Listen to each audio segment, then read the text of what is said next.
So, as you could tell, I just got through running across the cornfields with my dogs to come over here on a Saturday and say hi to everybody. So I'll get better at this. We'll get higher quality in the editing room because I do all my own production too. Anyway, again, love you guys. Go say hi to somebody. Just wave at somebody. Start there. Just wave at some people. Younger people, older people. I did that backwards, didn't I? Younger people, older people. Just go out and say hi. Let's start. There was a hashtag that Barbie wants to get started. I'll have to look that up.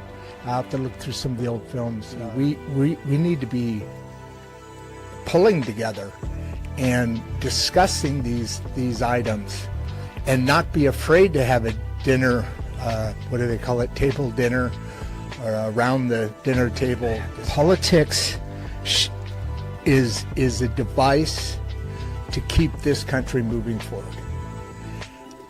I know that all the people in the middle class want this country to keep moving forward.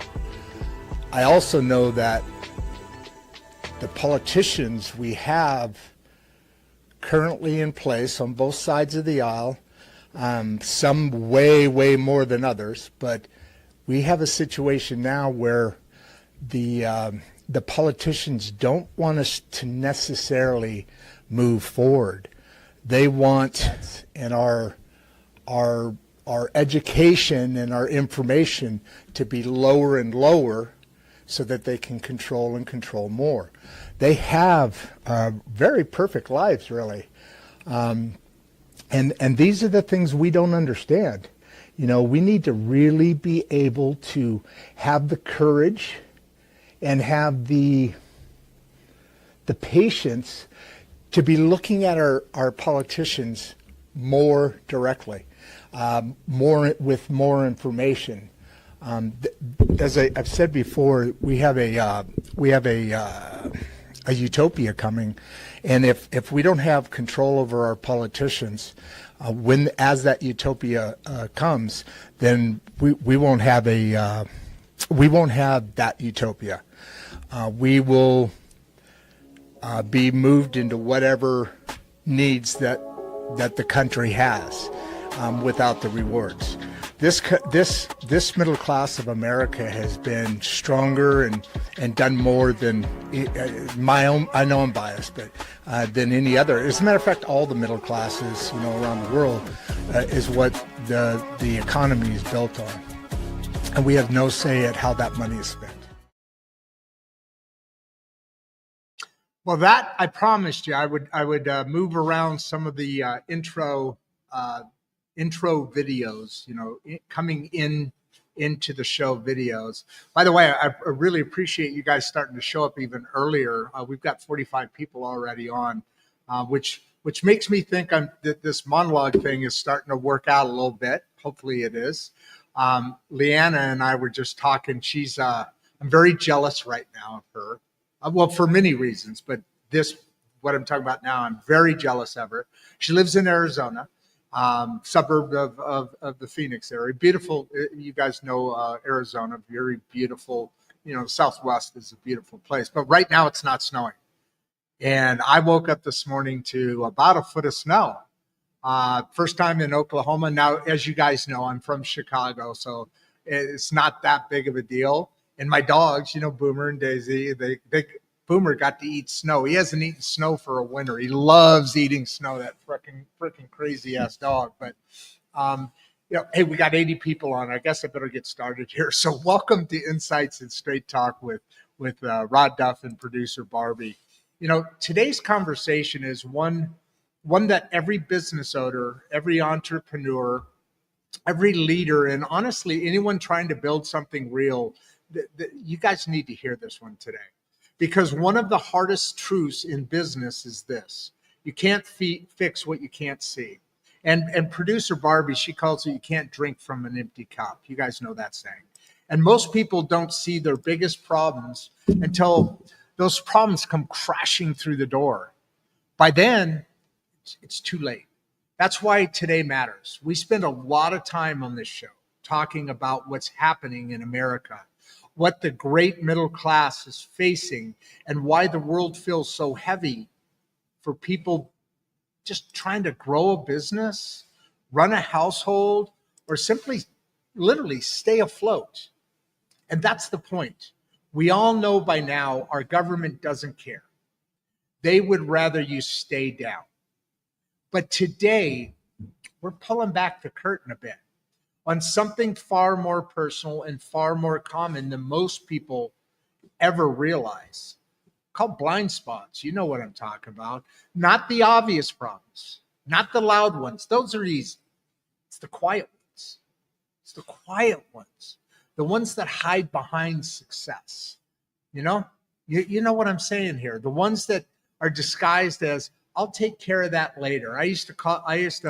Was a running joke in my office, which now I look back on. Thanks a lot, Leanna. I look back on it as we'll circle back around to this. And, that was probably the death of me now that I think about it. The ones you don't notice until they cost you momentum or money, confidence, or clarity.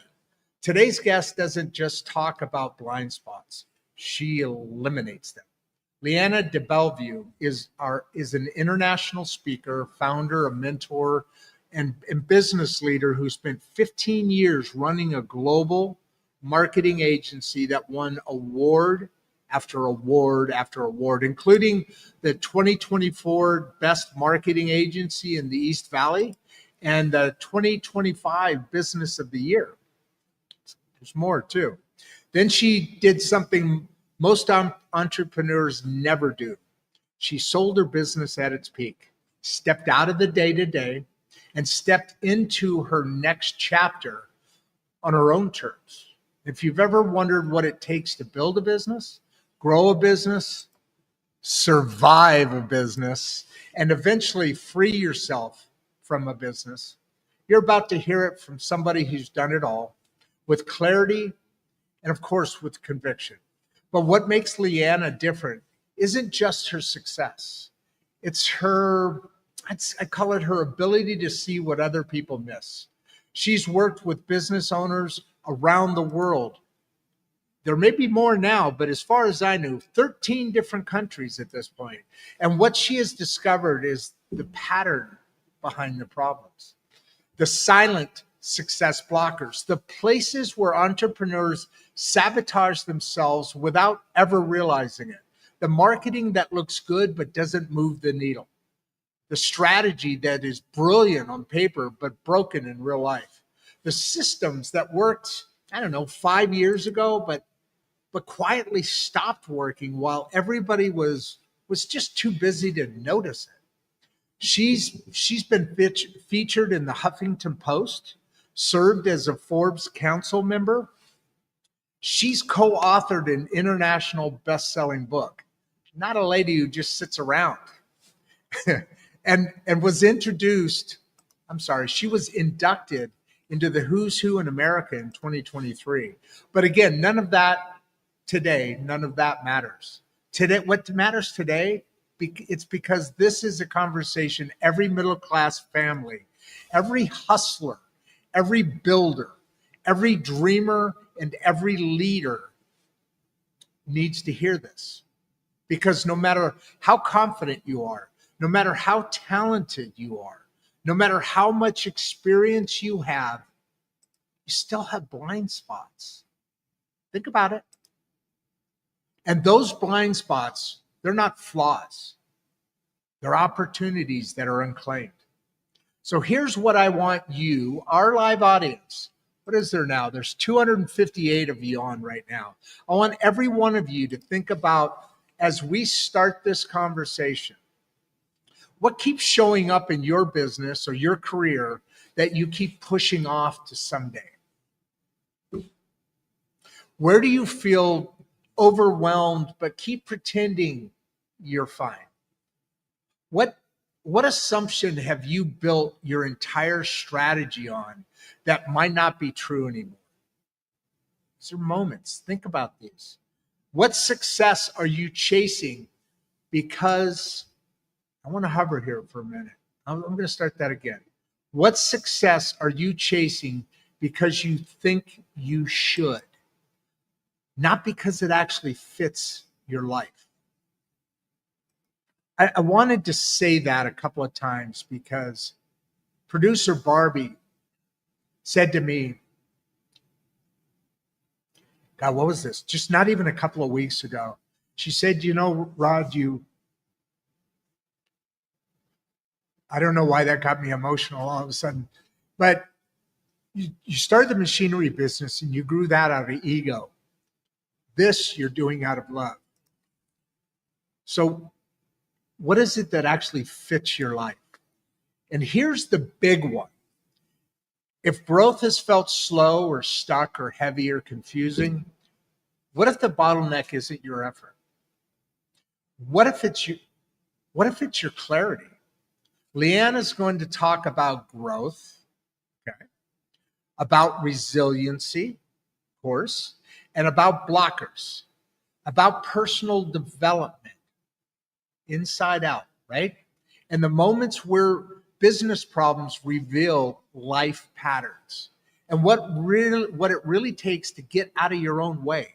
This show is about helping the great middle class rise. That's our mission. Always has been, always will be. And today's guest brings one of the most practical, transformational frameworks we have ever talked about on this platform. I'm very excited about this. So grab your coffee, your tea, your kombucha, whatever you're drinking today, settle in and get ready for a conversation that will make you rethink how you operate, how you lead, and how you build. Because today, it's about unlocking growth.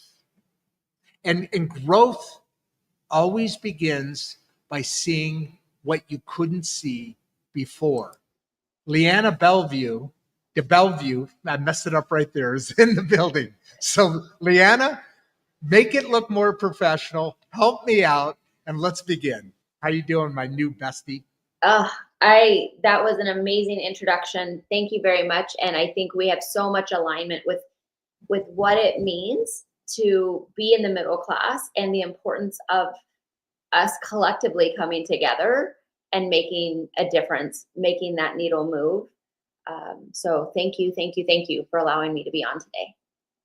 It's my pleasure, and thank you, because I don't think this early we've ever had 400 people on, ever. Wow. 414 to be exact right now. So obviously your message that we kind of announced or told people that you're coming on today, that message is one that carries. Oh God, we've already got a comment. What the hell are you guys doing? Oh my God, no, we got like 10 comments.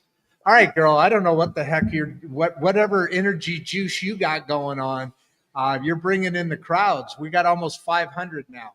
So you're very welcome. I appreciate when we first kind of were passing information back and forth, obviously you having so much experience in the world of marketing, which is a personal love of mine. I love marketing. The best thing I loved about my machinery business was the sales and marketing. The rest of it, I could have done without, to be honest with you. But it is what it is. So as I always ask, Leanna, would you kind of just spend there's a ton of questions here, so maybe a little bit less than normal, but would you kind of give us I just like to hear what brings people to the place that brought them here. Yeah, absolutely. So I will tell you, so many people say that this is a lifelong dream. They always knew they wanted to be this or go into business ownership. It was not on my radar at all. I wanted to be a pediatrician from the time I was in second grade. Oh, wow. Up until high school. I went to college. I was pre-med. I knew what I wanted to be. There was no deterring my focus. And then I met a boy. And next thing I knew, we were married with a baby, and trying to do med school when you have a baby is not a good choice. And so, but I've always wanted to be a mom as much as I've wanted to be a pediatrician. So this was a beautiful blessing, right? But absolutely, definitely derailed my plans. And I had two Those children. darn kids. I know, right? I ended up with two beautiful children, a daughter and a son. I'm But sorry, daughter and son? yes, yep, daughter and son. Daughter older or daughter younger? Yes, daughter older. So they're 2 years apart. I have one that's, sometimes they're 3 years apart, sometimes they're 2 years apart. I have 28-year-old and a 25-year-old, right? And So they're already grown. they're grown. They're grown at this point. Oh, wow. Okay. Was she his mini mom growing up by any chance? No, she was not a fan. Was not a fan of. Oh, yeah.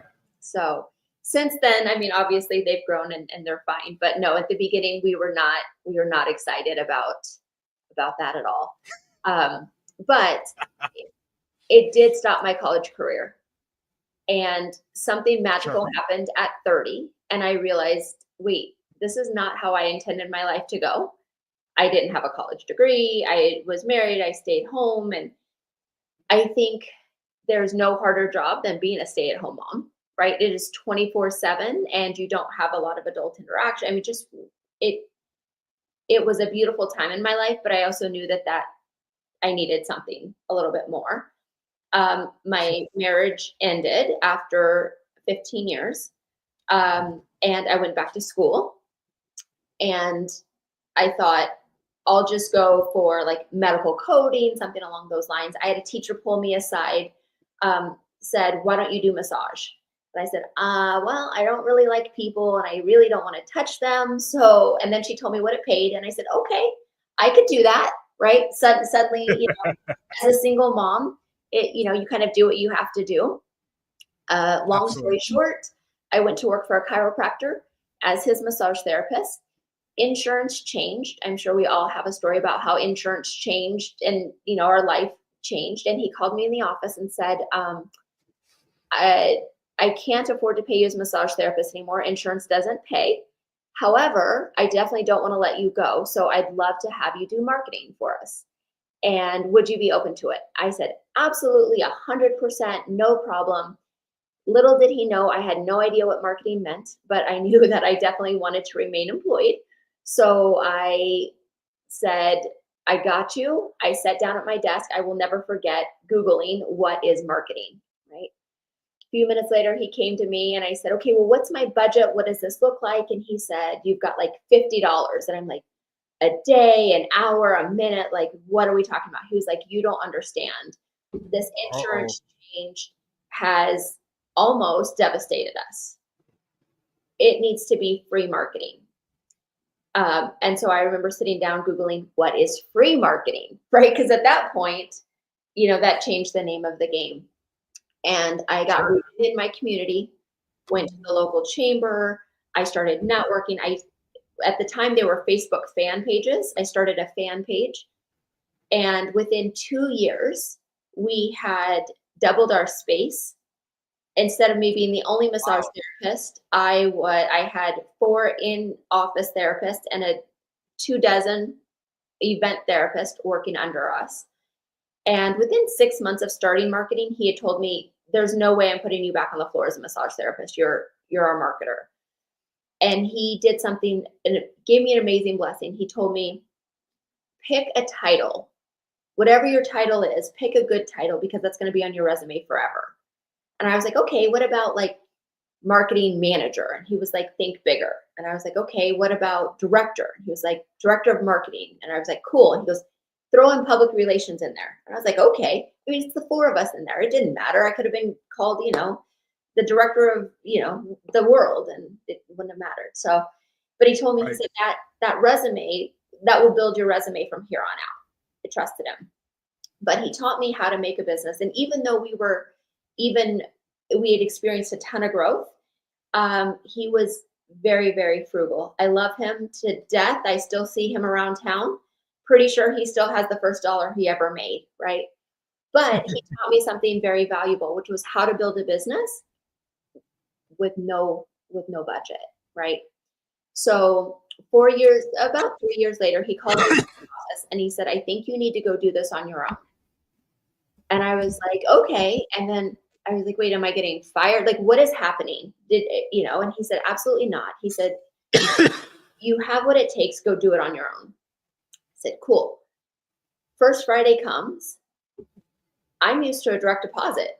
I'm used to like money just showing up in your account. That first Friday I woke up and I was like, wait a second, who's gonna pay me? Like what? I jumped into business ownership knowing nothing other than, it was something that sounded cool, right? Well, I figured Yes. out pretty quickly that rent still needed to be paid. My children still needed to be fed. Electricity needed to be on. And I thought, how in the world am I going to do this? And then I realized I just did it. I just did it in the last 3 years for someone else. Let me use those principles to do it for myself.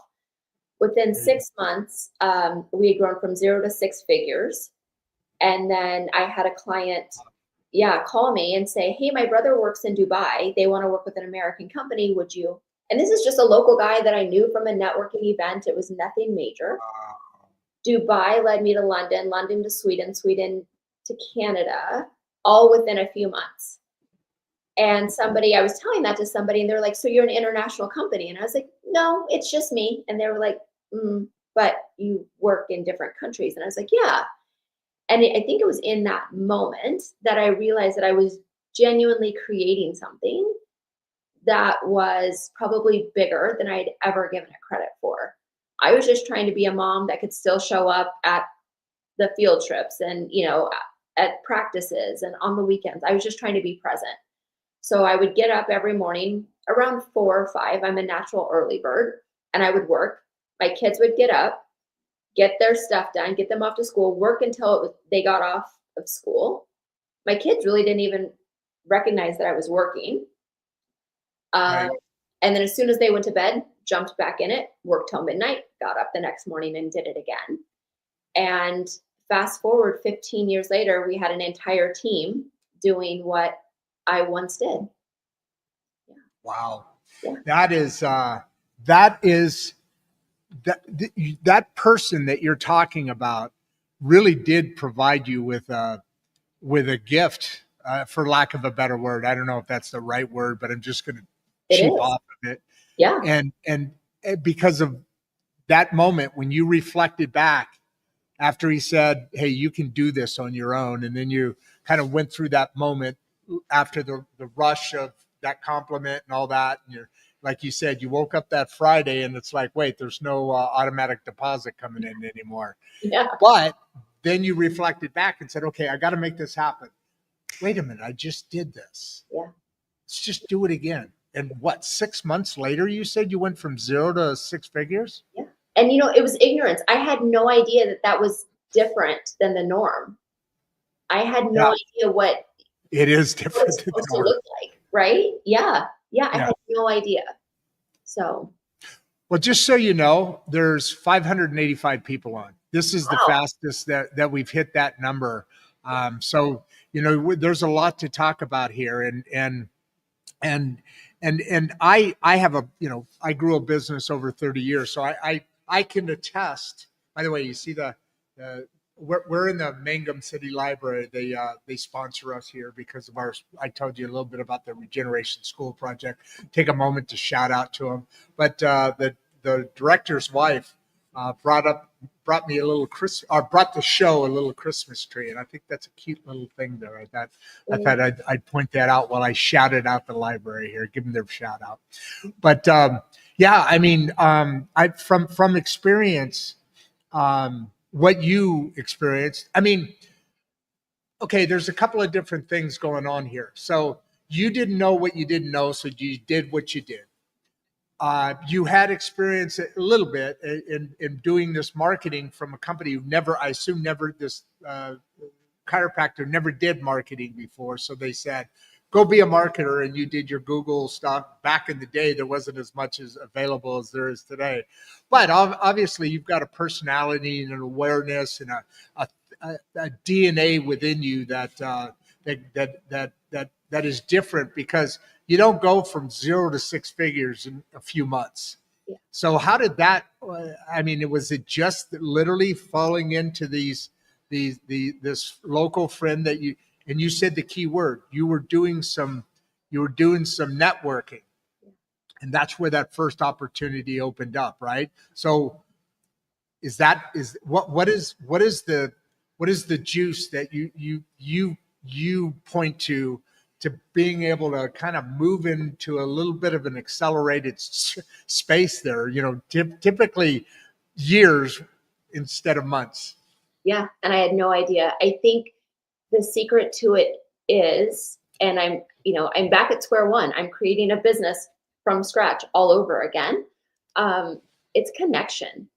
Honestly, it is 100% connecting, truly connecting with others, being authentic, being vulnerable, being genuine. And for God's sakes, never be the smartest person in the room. If you're the smartest person in the room, find a new room. 100%. Everyone around me knew better than I did. And I trusted them and I leaned on them. And people will help. There's always people that are looking to just give you a little nugget. You don't need a whole plan. You don't need all the answers. Sometimes you need encouragement. Sometimes you need someone to say, hey, you might want to, kind of look in this direction. Sometimes you need an introduction. And I think the biggest thing you said in that, well, everything you said was obviously perfect. I mean, is important.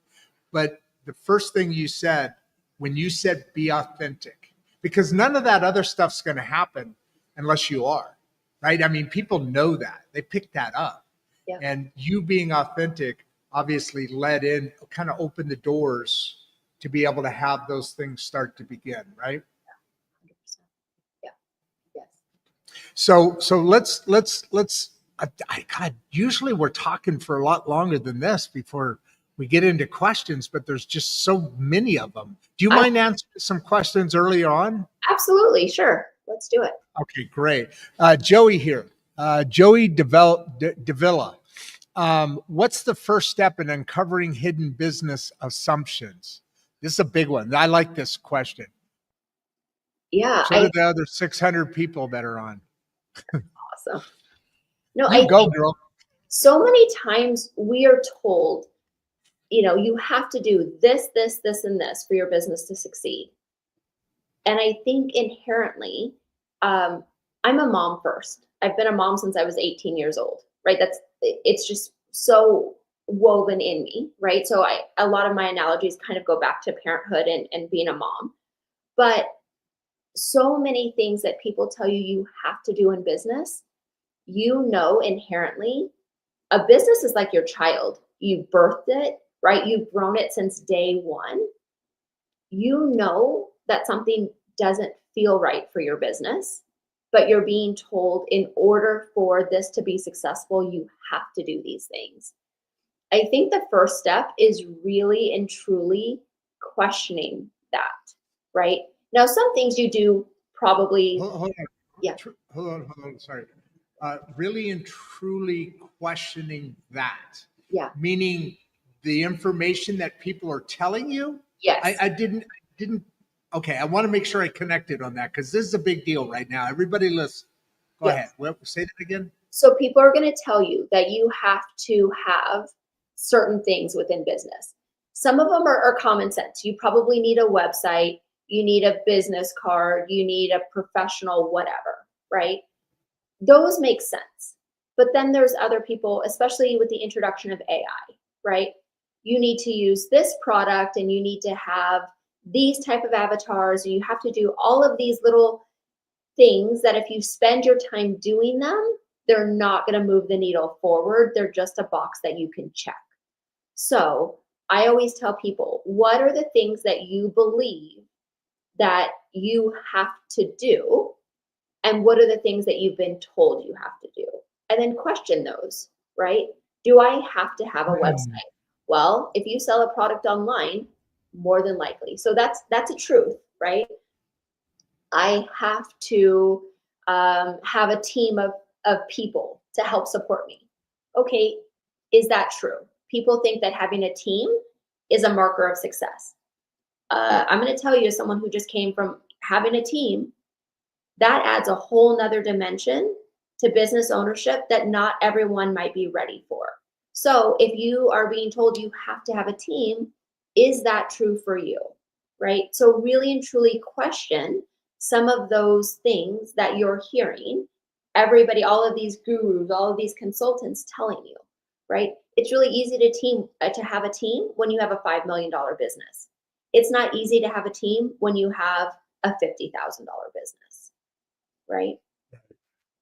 So just questioning Yeah, those. and sorry, I can attest to that too, because as I look back, like I said, this I what my business, I started this a year and a half ish ago, and I was winding down the business prior to that, and I did it for a different reason, for myself, just for my own joy, not necessarily for chasing the dollar anymore, but it brought me the reason I say that is it brought me back to the point where I had people around me telling me, I need more salespeople, I need more of this, you need to have that because the coverages and this and that.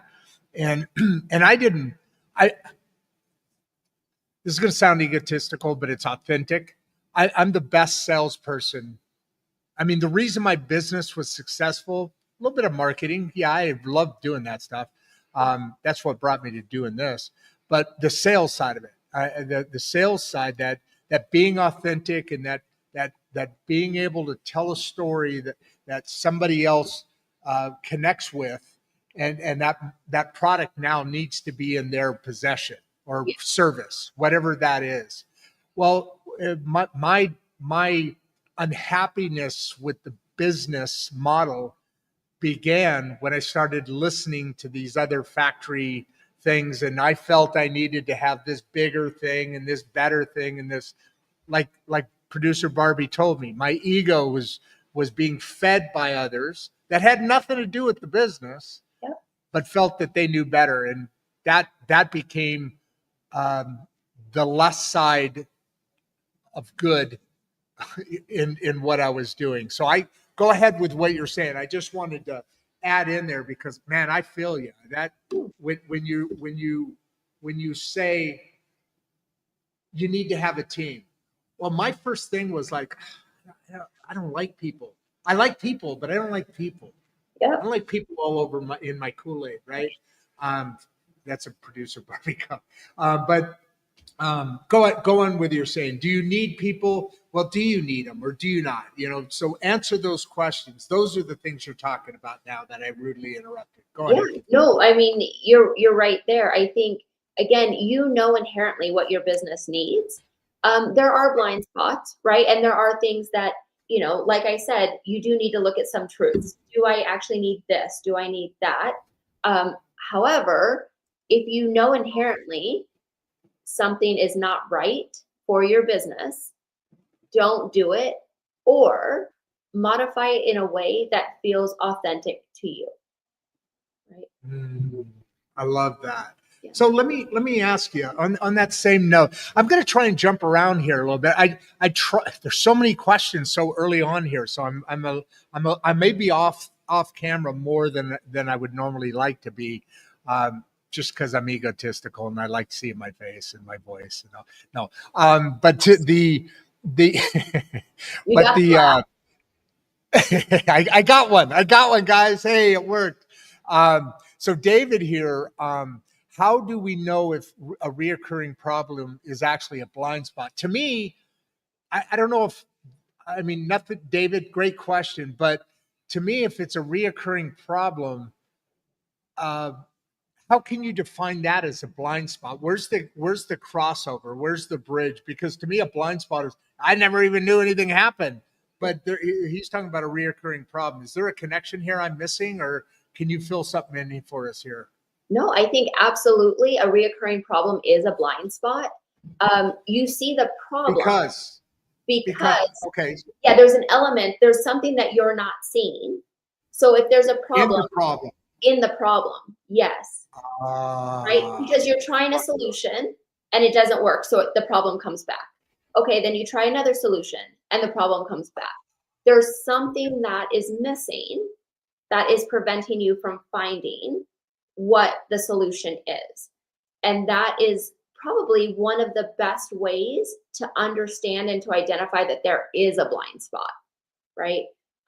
So, and this isn't your question, and I'm just going to kind of follow up with the natural question that I hear so many times after I get this type of question, which is, okay, I know there's a blind spot. Now what? Right? Um, because if you don't see it and you can't identify it and you've been trying to fix this problem, how, kind of now what? That's where your community comes in. Having a community of people who are other business owners. And I'm going to say this, and it may be controversial, and I don't mean it bad, but a lot of people have their community, they consider friends, family, neighbors, other people who are not in the business circuit with you, right?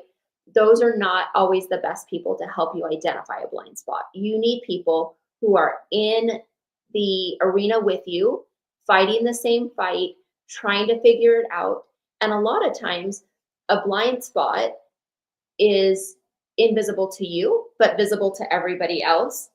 And it kind of plays into that vulnerability, right? Go to someone whom is maybe 2 or 3 steps ahead of you in business and say, hey, I've got this problem that's reoccurring. I've tried 10 different solutions. None of them are working. I feel like there's something I'm not seeing. Can you, if I give you the scenario, can you see something that maybe I'm not seeing, right? But absolutely, if you've got a recurring problem, 99% of the time, it's a blind spot.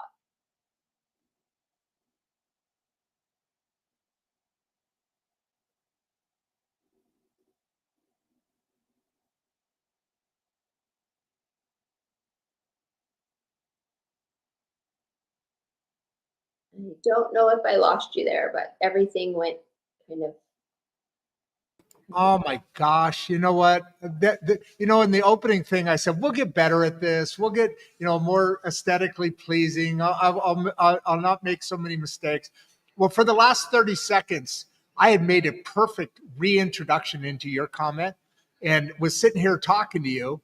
And then I didn't realize you couldn't hear me until you said, I think I lost him there. Nope. So I'll start over. Okay. And I have no idea what I was starting over with, but I like what you were talking there, and during what you were talking about, you were talking about maybe going to like a mentor, maybe not somebody right around your family that isn't in this level in this area of conversation may not be the best Right. person to chat to, but maybe somebody who's a couple of. And by the way, I was in the green room, so I could hear you, like I was telling you instructions before. The mentor, to have that time when you can say, okay, this blind spot, and I appreciate you clarifying that for me, because I did not catch that in his question. That was an awesome answer, which is what I was telling you, and just only apparently the bugs in this room heard. The fact of having a type of a mentor, somebody that you can go to at maybe not every day, but go to at certain points and say, I'm not seeing this. What am I missing? They're a couple steps ahead of you. And to be able to, again, back to authenticity, because nobody's going to want to be that for you unless you're for real. Yeah. And so to have those relationships. But what I was saying when I was talking and didn't realize you weren't on, I said, I skipped about 10 questions here because I'm trying to stay within the discussion that's happening at the moment.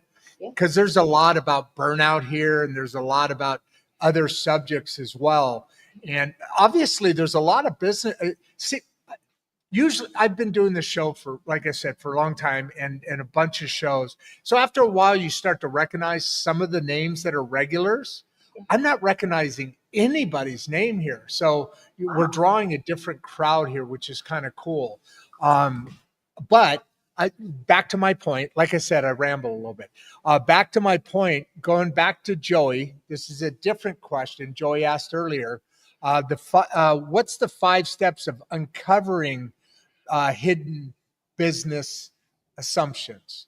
Now, I like I said, there's not a lot of blind spot stuff here, so I'm not going to just throw things at you just because.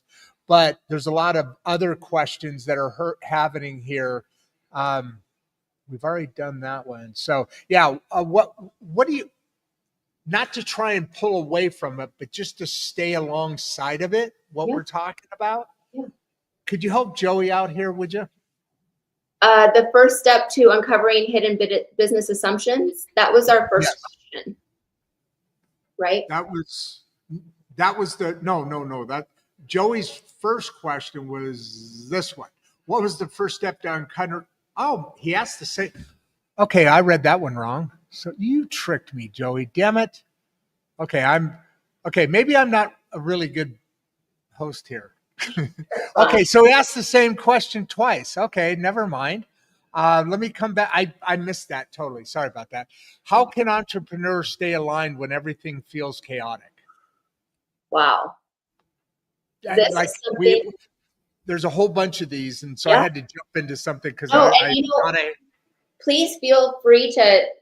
You can, whatever question you want to ask me. I'm an open book. How entrepreneurs can stay aligned when everything feels chaotic. Total honesty, I don't know if there's a perfect answer to this one because I will have figured it out. And then some other part of my life will get noisy and I'll get pulled into that. And then I've got to recenter myself, right? I think with alignment comes strategy. If you know where you're going and why you're going there, it quiets the noise, right? Who do you serve? Why are you serving them? How do you want to serve them? If you have your answer to those three things, everything else is a litmus test against it, right? This person wants your help and it's something that you don't typically do. Okay, well, unfortunately, that has to be a no right now. And I think in business ownership, there's a lot of feeling like we have to do everything, right? oh yeah.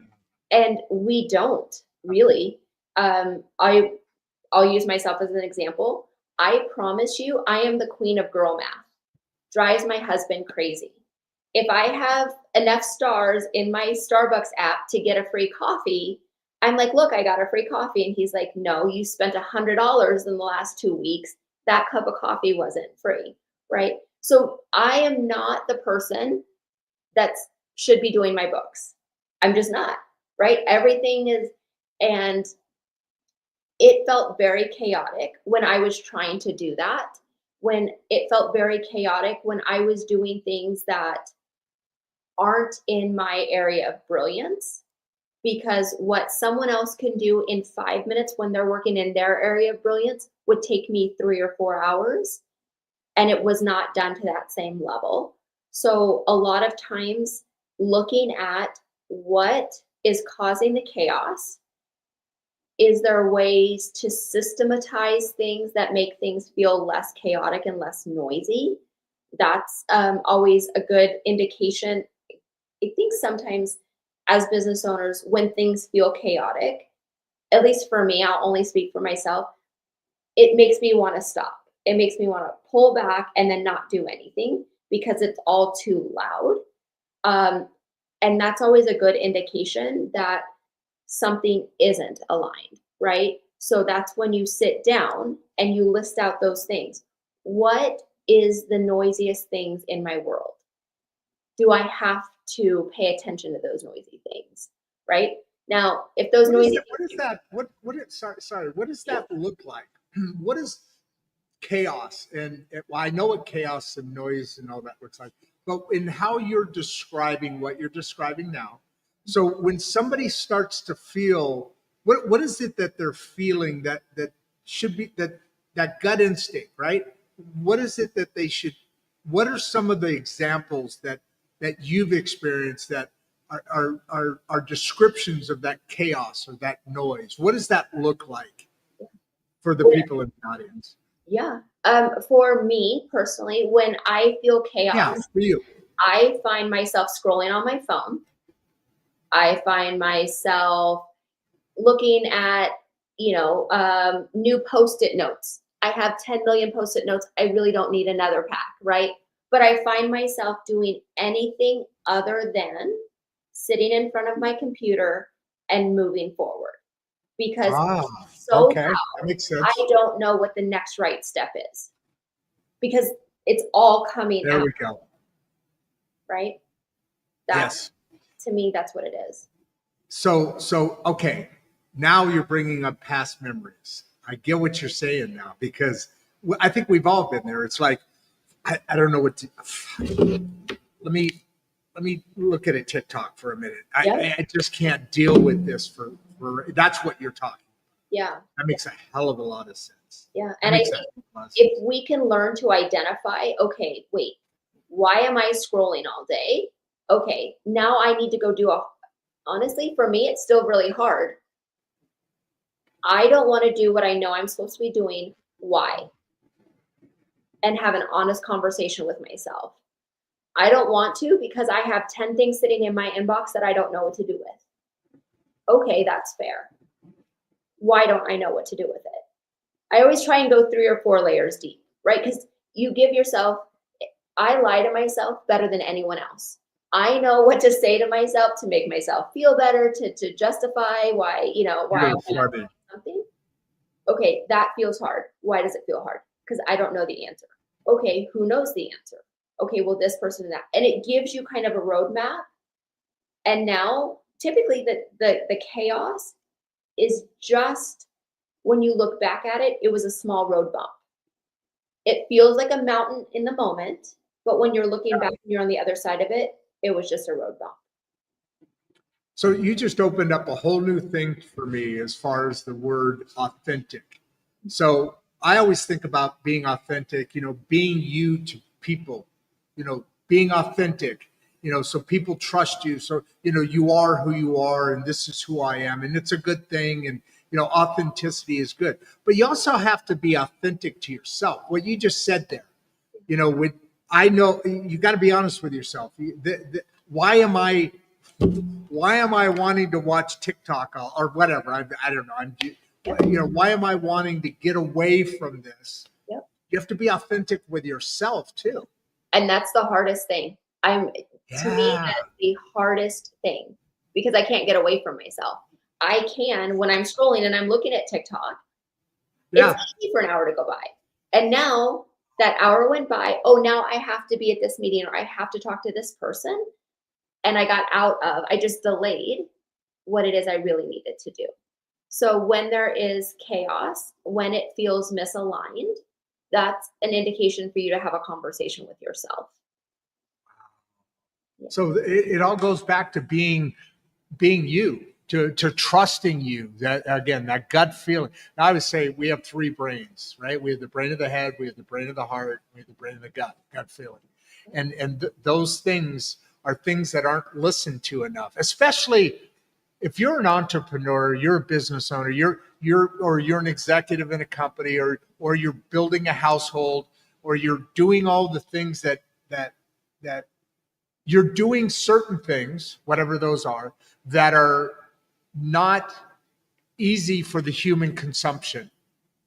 All right. It takes effort. It takes more. When you're at that point, that's when you really have to start using those 3 brains, right? Because your heart and your gut, all they do is they send signals to the brain, which sends out the chemicals for you to react, right? To however that is. And what you just said there, when you get to a point, you're going to have more decisions, more pressures, more this, more that, whatever it is of those examples I just gave. But at that point, that's when you really have to, you're there because you're you, whatever that there is. Yeah. You're there because you're you. And at some point, actually a lot of points, people don't listen to their gut. They don't listen to themselves. They don't listen to them. They don't listen to the authenticity. They lie to themselves. And that's where it's most important when you get there. And that's probably at the point where you have the least time. So it's the hardest to do, isn't it? Yeah, 100%. 100%. Man. So let's go on to Nick here. Yeah. What's the biggest success blocker you've seen in fast growing companies? Because that's hard, right? If it's growing fast, sometimes growth is harder to manage than startup. Well, maybe not, but it's tough, right? If you got a fast growing company, right? Yeah.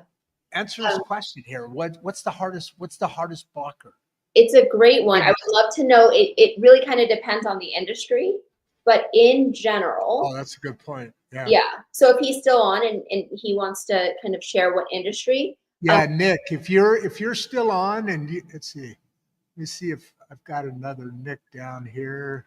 I don't. Yeah, Nick, if you could, yeah, please build off of that. But go ahead, please, Leanna. I would say in general, it is when you grow quickly, it's very hard to keep all of the components going at the same pace and keeping up with the changes that come in that growth, right? If you have a huge growth in sales, a lot of times you're not looking forward to think about, okay, do I need staff to handle this, right? And so, or if you've grown, some companies grow their staff first in order to accommodate that growth, right, that they know is coming. But how solid is your foundation? A lot of times the success blocker is not looking at all areas of your business and just focusing on one. A lot of times, if it's, again, they're all focused on sales and they're totally ignoring the fact that, you know, they've got foundational issues with their website that can't handle all the drive of sales, right? So you have to really look at the major components of your business and make sure that you're examining them all often. Again, it's really hard to ignore the ones that are hard, and it's really easy to pay attention to the one that might be growing fastest.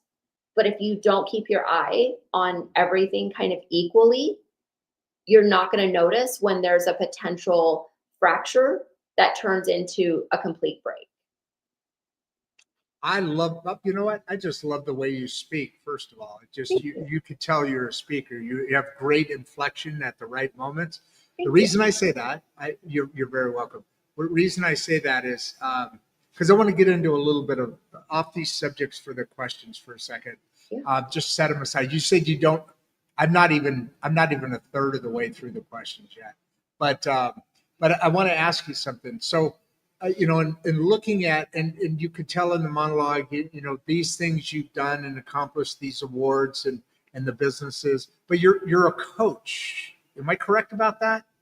I'm a consultant, yeah, at this point. Yeah. Okay. Can you tell me about that? Because I think I can see where success would come with you because you're speaking truth in an authentic way and also in a way that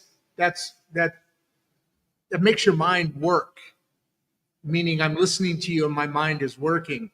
Tell me about what you do as a coach. What is your business model now? Let's talk about you for a minute, not too long, just for a minute. Give you a little plug here and all that good stuff. But tell me about what you're doing, and then we'll go back to some of these questions because I want to be able to make sure I'm not missing anything. I just love the way your presentation goes. Thank you. I appreciate that. No, and you said something that really resonated with me was that, you know, you started your business, you had your other business that was for ego, and this business is out of love and out of a passion. Yep. That resonated with me because I think that's 100% where I am. I just literally, I walked away from a business. People are like, what is wrong with you? Why in the world, when you're having the best year, would you walk away? Right. Because I want to give back in a way that I can't when I have a team of people reporting to me. I have clients that I'm dealing with. I have, you know, a ton of different things. So now I am a consultant for small to medium-sized business owners who don't have that circle. They don't have that trusted person that they can be vulnerable with and say, look, I'm really struggling here and I don't know why. Or I am experiencing burnout and I don't understand why. Or, you know, am I ever going to get to see my, you know, my family and my kids? I spend 24 hours a day working in this business. And so I help people. Does it matter the business? Does it matter the industry? Nope. For you. No, not at all. Not at all. Because the business owner, it's a product. Yeah. The product may or may not matter, whatever. Yeah. Put it aside. When you work with people, obviously you're working for the business efforts, right? But you're working with whoever it is, the owner or the manager, wherever that is that's falling into place. you're working on the person, correct? Yes, 100%. So how does that work? What does that look like? I'm going to be interested. I want this thing to grow. Yeah. The number one thing, honestly, is accountability. As the business owner, Meaning? You tell yourself you're going to get something done. You need to have a show the notes for next week, right? And then something on TV, there's a game you want to catch. So you know what? You go, I'm going to do that later. Well, now it's 2 days later and you haven't done it, right? Whatever it is to move the business forward, a lot of times we don't have to answer to anyone, right? I had a team of people under me. If I tell you I'm going to get you something and I don't, and if they say, hey, did you get me that report? And I go, you know what? I didn't have time. It's been a crazy week. Sorry, I'll get it to you next week. What are they going to say to me? They're going to say, okay, no problem. Knowing that that's probably really important to them. And so there's really not a lot of accountability at the owner level, right? If I tell a client I'm going to get something done, I'm going to get it done. I found that not having accountability as the owner can be, and actually this might tie back to part of Nick's question, the biggest success blocker is not having accountability, right? Not having someone to hold me. You said you were going to get this done by Friday. It's now Friday. Why wasn't it done? I am competitive by nature. So if I tell you I'm going to do something, I might be doing it the last second, but I'm going to get it done. If I tell you I'm going to get it to you by 5 o'clock, it might be 4:58, but I'm going to get it to you. So having accountability, we help people with accountability. The second thing is that we have honest conversations. So many times as business owners, we are not in a position where we feel we can be honest with people, right? We have those that are closest to us want to keep us safe. That's why I said that maybe going to your family is not keeping you safe. If I went to my family, they would have told me, you need to get a job. You've got 2 kids. What are you thinking? Right? I went to other business owners. Well, I'm also learning that a lot of business owners don't have that. They don't have a circle that they can lean on. They're the person that everyone leans on, right? So there's the support for everybody else. Where do they go for support? So I saw that that was a huge, huge thing that was missing within the community. And now I want to give back. I want to help people that are 2 steps behind me. Look, I'm going to tell you straight up, I have made every business error known to man. If there's a wrong way, I guarantee at some point I went down it. I know all the potholes. I would love to say that I've had this perfect business and everything went well. No, I've almost lost my business a time or 2, right? I know what it's like to get to the height and then drop back down and then have to climb back up. I've been through having employees that aren't great employees. I've been through, you name it, I've done it. And so now I just want to help people avoid those, or if they're in them, how do you navigate getting out? So that's what I do for people. That is awesome. And is that, I mean, and maybe it varies. I don't know. When you're working with somebody, I'm sure you work with a few different people at a time, whatever your business model, whatever that is. So when you work with somebody, are you working with them on a daily, a weekly, a monthly basis? Or is it, hey, what about these things? And then send back to me and then I'll go over it and then we'll go over. I mean, how does that kind of, I'm sure it's different. Well, maybe it's not so different for everybody, but maybe it is. How often? What does that look like? I do try and tailor it to people. Hey, guys out there in the audience. I'm sorry. I'm being cheap here. I'm being selfish. I'm trying to figure out for my own personal thing here. I want you guys to see more of me forever. So go ahead, Leanna, please. No, honestly, I'm cheating here. You're good. I don't like putting everybody into a box. So we talk one-on-one. What kind of accountability, what kind of systems, what kind of strategy, what do you need? Some people genuinely just need someone to hold up a mirror and say, okay, this is what I'm hearing you say. Is this correct? Okay, if this is correct, here's a strategy or here's a way. Other people like that hand holding. Most of our clients, we meet Mondays and Fridays. What are you doing this week? What did you do this week? Okay, that makes sense. But really and truly, what do you need? I don't believe that, there's so many programs out there. Honestly, I'm not trying to work with thousands of people, hundreds of people. I'm very selective. You have to be ready to want to work. I'm not one of those people that you're going to pay and then not do it and say, oh, you know what? Another thing that didn't work. I'm going to kind of call you out on things. Hey, you said you were going to do it. You said you wanted to grow. You're not doing it. So what's misaligned? I'm going to help you kind of uncover it, but I'm also not going to just be one of those people that, takes your money and then if you don't do it, you don't do it. All right, we're going to chat more later in the Okay. green room. Maybe we'll share some peanuts in the green room. The elusive peanut that I'm not allowed to touch. Got it. Well, I'll talk to Barbie and see if we can work something out here. Okay. So this person I do recognize, Allie Moore. She kind of comes on pretty regularly, especially when we talk about business stuff. I don't know what she does, obviously, but I like this question she's got here, and so I wanted to kind of get some background from you on a couple of other things, which we just did. But I do love what she's saying here. How do leaders build clarity when a team's already overwhelmed? So now you're in the battle, right? Yep. You're in the heat of things. Maybe your team could have been better. You could have better prepared the team or whatever. But there's a point where you're getting overwhelmed for multiple different reasons. Usually it's good reasons, right? Because you're success and you're growing and they're overwhelmed and you don't have enough and all of that. So how do you create clarity in those moments of fog and being overwhelmed for a team that's depending on you? You said it earlier.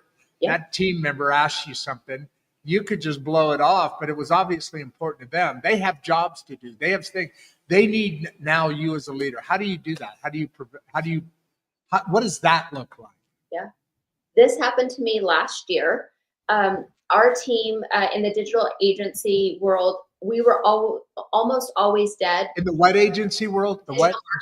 In the digital marketing space. Gotcha. Okay. November, December, quiet. Everyone wants to start Q1, January 1, hit the ground running. Most people are gone November, December. Half of our team, I had promised them the year before that we were taking 2 weeks off between Christmas and New Year's. We weren't working. They were getting paid. Go spend time with your family. Totally fair, right? It's, again, 15 years of doing this. I know our cycles, right? November 1st, we had so many new clients. They were coming at left and right. We had no idea where they were coming from. Everyone wanted to get started immediately. I have half my staff that's already on vacation. I'm shutting the entire company down for 2 weeks. And I have I can't, it's irresponsible to turn away tens of thousands of dollars, right? That can help us grow. Yeah. I was so overwhelmed. The team was overwhelmed because I said, guys, can we push this out? Can we, I'm going to approve overtime. I'm going to approve whatever we need to do to get this done. Can we get it done? I already knew that they were maxed out. I had a plan in those 2 weeks of being closed to hire 2 more people. So I knew that the team had already been running thin for a couple months, but I also knew I was going to take this time and be slow with hiring the right person, right? It was so difficult because I already knew where they were. I knew where I was. We had more people coming in. So the team was already overwhelmed. This sounds so trivial, but here's what I did. I told the team, I see you. I know you're overwhelmed. It's my job to figure this out. I need you to get us through the next few weeks. If you can keep pushing the next few weeks, in that time, I'm committed to making sure that we now have policies, procedures, whatever it is in place to where this doesn't happen to us again, right? I took accountability. I told them I saw them in it. I sent out more $5 Starbucks cards, $10 Hobby Lobby card, whatever it was, just little tokens of I see you, I appreciate you, please push with me. And in that push, know that I recognize that I, as the leader, need to find a solution.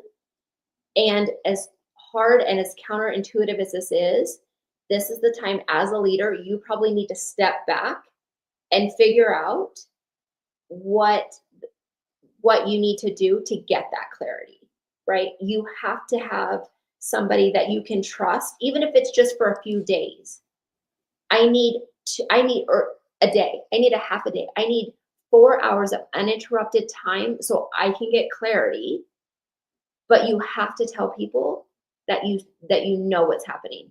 I think if you have a team and you don't acknowledge that they are overwhelmed, they feel devalued. The second you take ownership, I know I'm asking you to do something that's uncomfortable. I know that you're tired. They feel seen. My team carried me through. They pushed through and they were excited. I also asked them, I'm going to come up with some solutions, but is there anything that you see that you think can make a difference to prevent this from happening again? Is there anything that for your particular job you want to see done differently? Right. And I took that feedback. So they felt part of the process and they felt like I was taking responsibility for the hard moment that we were all in. Right. And that was a game changer for us. Yeah, and it's funny what you just described just now. You started off with "I see you," saying the words. I see what you're going through. I see what's happening here. I see being overwhelmed, and man, light bulbs go off. But then the rest of what you were talking about was a diatribe, if that's a proper word, a description of seeing them. Your actions then reinforced. So that moment when you had clarity and, hey folks, I need a couple of minutes, give me some clarity, I need to figure this out, what's going on, and then you come out to the team and you're one-on-one or however that works and say, I see what's going on here. We're about ready to go into this promised vacation, and hey, no way this is happening, and we're beyond the opposite. We're just blowing up right now.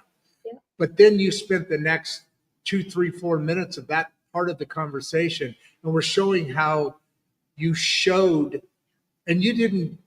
It wasn't like you were laying it out. You were just saying, and then we did this. The little.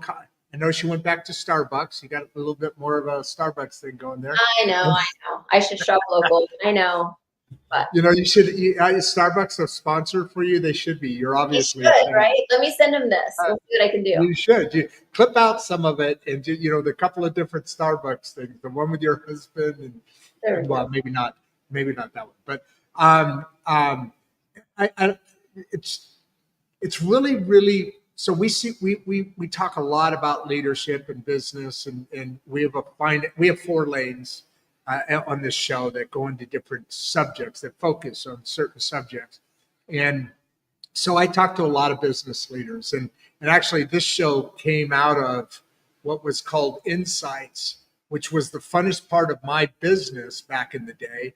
Is I used to interview, discuss with, or really that was interviewing industry leaders in my industry. It was for marketing. Right? We just posted, and we'd use that for marketing to grow the business. But what you're talking about now is such a, such a support of the way you think. So sometimes people say things, and that's the right thing to say and to do, but then when you're talking to leaders like you, I've talked to so many of them. The way you just put that is so important to the people that you're leading. And you don't see a lot of that, do you? Not because people are bad or because this or that or this or that, but I think you said it early on. So I have a business. I'm an entrepreneur. I'm pretty good at this. I'm good at this thing. And it hit home because I'm not good with my books either. And when you said that, so there's things that really, even people who are really good, who are really confident, who are very competent, expertise in what they do, they need that mentor that you've referred to a couple of times at moments, because can we really be excellent at everything? or does that kind of dilute it sometimes? I mean, sometimes you don't want to necessarily be an expert at your books. Yeah. I never would want to do that because it's boring as hell. Yes. I mean, I respect the hell out of people that do that, but it's like data entry to me. After about 5 minutes, I'm like, I can't do that stuff. So anyway, you can't be an expert. Well, you shouldn't be an expert at everything, because if you're being an expert also at that, you're taking away, like I think you said, took 3 days instead of 3 hours, and it wasn't as good of a product. Whatever it was you said, I related to that.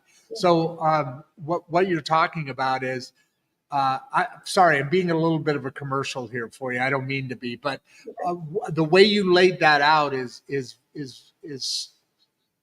so not common in the world that you live in. Yeah, and I think and I'm that's why I impressed fight by that. Go ahead. Sorry. No, I think that's why I fight to have that, is because I work in a space that is digital, that's very impersonal, that is very data driven. And I think in our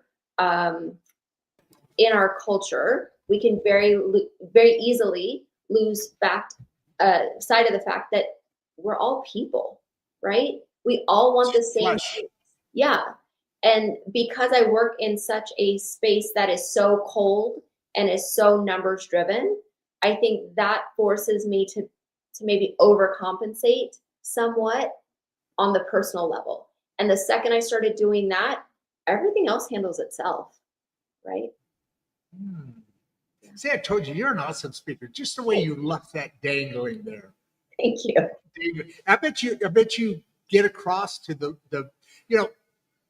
what you do. You're basically talking to leaders all the time, right? And you're coaching. You're talking to people who aren't shy necessarily about their ego. I mean, you have to have. It's like if you're a pro athlete, you got to have an ego. Otherwise, you wouldn't drive yourself. If you're in government, you got to have an ego. Otherwise, you wouldn't be driving yourself. If you're an owner of a company, you've got to have an ego. I mean, you don't got to, but you do have an ego. Otherwise, you wouldn't be where you are. So you're talking to those folks all the time. You're not just talking to somebody who's like, yeah, I'll do whatever you say. Yeah. You're talking to that people who's like, hey, look, I've done this. So I bet you're very effective with those people as well. Yeah. I think my resume follows me. I don't the things that I've accomplished, I think have all been amazing opportunities that were so much more than me, right? And I don't like to highlight that very often. Like that. But a lot of times people need to see my resume before they'll even listen or assume that I have anything of value to say. So I use it when I need to. But yeah. That makes sense.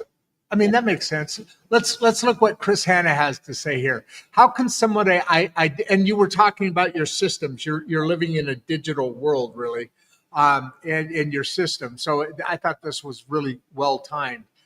Chris Hanna here. How can somebody identify outdated systems? Now, I know here probably talking about systems of operating systems, OPS, in an organization, but before they cause damage, how can you identify outdated systems? Some of these things on the surface sound so easy. Like the question, how would you identify something that's outdated? Well, it's outdated. You identified it. But it's not that simple, because there's chaos. There's the world. There's life. There's the family. There's the business. There's the employees. There's, I've been up since 6 trying to figure this out because I got to be at a meeting, at 10 and whatever. There's things happening. Yeah. So for Chris's answer here, how do you identify? How can somebody identify an outdated system? I mean, is it just simply by paying more attention, or is there something I'm missing here, or is this question off? No, I mean, as easy as it sounds to say, pay attention. That said, one of the indicators that something might be outdated or starting to become obsolete is when it takes more time to perform the same function than it used to.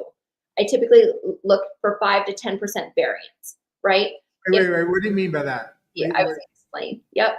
So if I have a system And the system from start to finish, whatever it was, took me 10 minutes. And now it takes me 15 minutes because the system is running a little slower or no longer integrates with another part of our system, right? The minute that things start to take longer to do what it used to do in the past, there's an indication that something is potentially outdated. Now, when you're looking at systems, even some of your most simplest systems, like take your CRM, right? Okay, well, it's outdated. The problem with that is that it takes so long to move to a new system, and you have to make sure that that new system is not the latest and greatest, because a lot of times those have more problems because they kind of haven't had the kinks worked out of them yet. But your systems, if it's taking longer than it did in the beginning, if anything, your system should be becoming more and more refined, and the time to do a task should actually be reduced.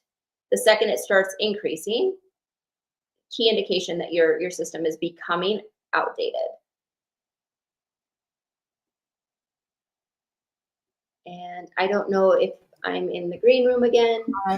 No, you're not in the green room. I'm in the green room, and I keep hitting the wrong buttons when I'm trying to talk. I don't know what it is today. I'm a little off. Maybe it's the snow, or maybe I'm just trying to keep up with you here. You're good. So, how does I like this because I think this is a problem with a lot of people. Ariel here. I think this is a common thing when people think effort and progress is the same thing. And so and I think obviously the better business owner you are, the more successful business you have, there's a separation there. You're not just doing effort. You know, you're creating progress. But I think a lot of people, especially people who are kind of stuck, it's harder for some people to identify progress away from effort. Yeah. How do you talk to somebody about that? Yeah, it's a great question. I do handle this question quite a bit. I struggle with it myself even now. I think that's the one thing I want people to know is just because I know, certain things or I've been down certain roads doesn't mean I don't still struggle with it now. Being a startup again after 15 years, the landscape has changed immensely, right? And just because I did it once doesn't guarantee that I can do it again. I had pretty good confidence in the last 3 months. I started this 3 months ago, right? But with that effort, can you identify what the effort will produce, right? I'm going to spend 2 hours looking at prospects on LinkedIn, and I'm going to send them this message for this reason, right? You now know what your effort should produce, right? A lot of times people spend a lot of their effort in the research phase. If you're researching something, more than likely it is not going to move your needle forward if you're doing it for an extended period of time. I think a lot of times when people don't know what to do, they put in more effort, and that leads to burnout because they don't know what's going to move the needle forward. They're missing that progress piece. So they just figure, okay, well, if I sit here for 8 hours, something's going to happen. No, you just sat here for 8 hours, right? And you're just as frustrated, and you've lost a day, right? So if you have to be able to articulate what that effort is, how long it's going to take, and what you expect to get out of it, right? Okay, so you got to literally be honest with yourself about what your expectations are for a certain whatever. In this case, we're talking about effort. So whatever effort you're going to perform, you have to be honest with yourself. You have to be intelligent enough with yourself to be able to say, I'm expecting this out of that. That's the difference between progress and effort, right? Yeah, and it's intentional, right? Just sitting down with, I'm going to try and figure this out. What? Right? Like, what does that even mean? Right? It's okay. I know I need to accomplish this. I'm going to do this and this and see what the reaction is. Does that get me one step closer? Right. And checking in, because sometimes, progress does happen when you do put effort in, and it's kind of a found, right? You think you're doing one thing and you Okay. actually get Sure. a result, and that's fantastic. But you have to check in with yourself. Okay, I've been plugging away at this for 2 hours and nothing's happened. Is it because I'm looking in the wrong direction? Is it because, you know, I just haven't gotten there yet? Maybe it takes 3 hours, whatever that is, right? But you've got to check in with yourself. Yeah, the key word out of that is it's got to be on purpose. You got to do things on purpose instead of just kind of floating through it. Or worse yet, and I've connected with a number of different things, unfortunately. But worse yet, I'm doing research on it. Yeah. Well, okay, you're doing some busy time. Is that really? I mean, so you got to check in with yourself. Yes, sometimes you got to find some things out, but Yeah.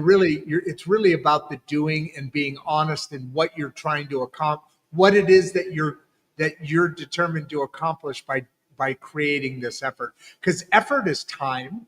Yep.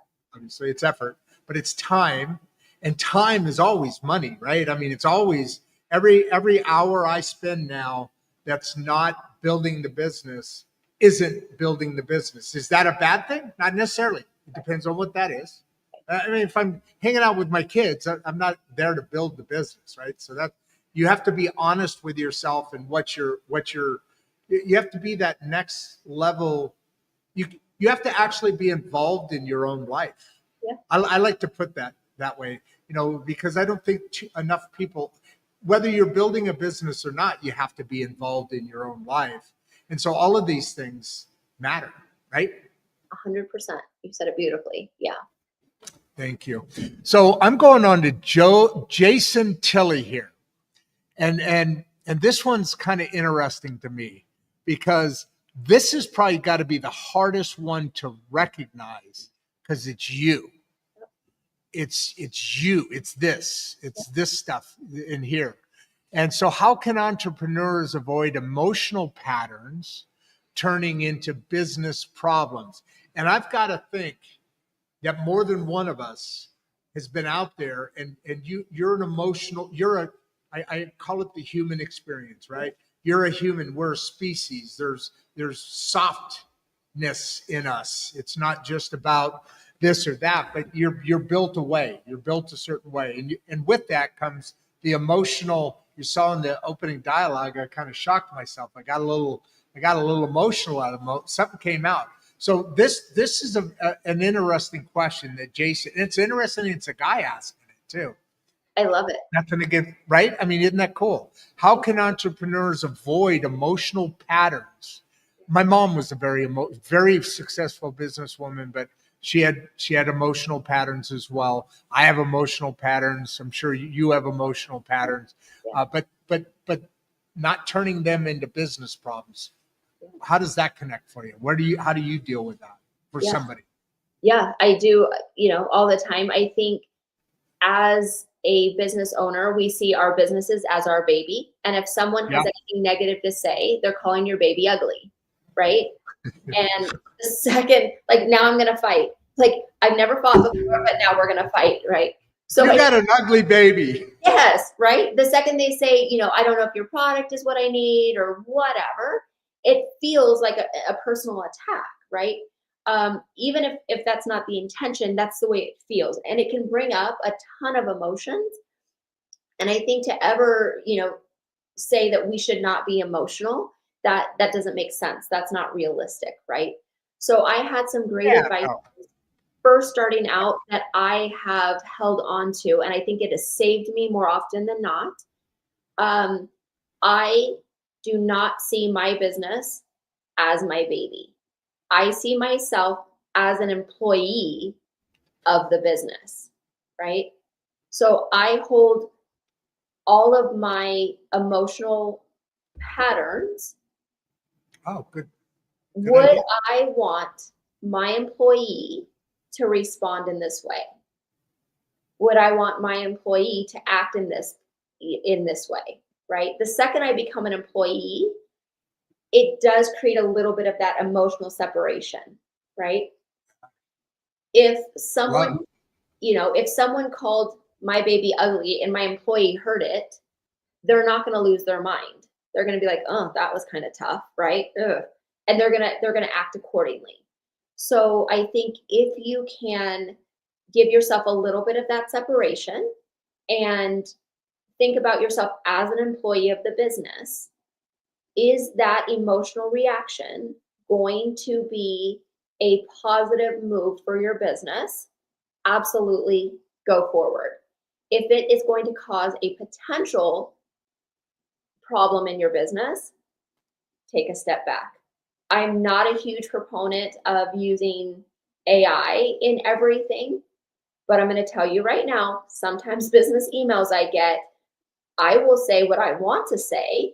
I will put it in chat and say, I need you to make this nicer. And then when it makes it nicer, I I've done say, that.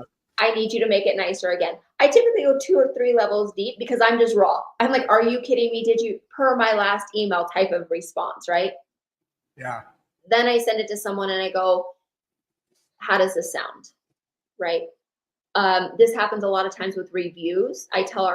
When I had the business, I would tell our clients, please do not respond to a review.